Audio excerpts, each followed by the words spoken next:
Assalomu alaykum hurmatli obunachilar. Mana eshiklarimiz tayyor bo'ldi. Bu eshiklarimiz Usilini balkon profilidan tayyorlangan bo'lib, buni shaxsan Sanjar akamizning o'zlari qo'l mehnati bilan yasaydilar. Sanjar aka bu haqida ozgina ma'lumot berib o'tsangiz. Assalomu alaykum aziz obunachilar.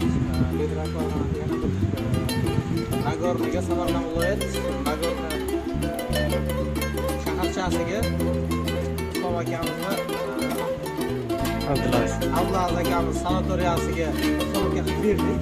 Balkon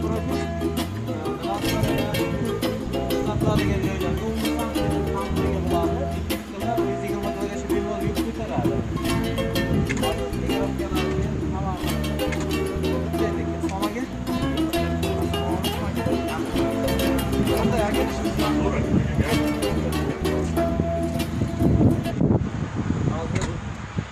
sanatoriyangizni ham bir ko'rib chiqdik. Xudo xolasa aka, bu o'zimizda tanishlar, ko'rib kelaydigan obunachilarimizga bemalol dam olib ketsak, bemalol ichkari kirib ko'ramiz. bo'ldi aka.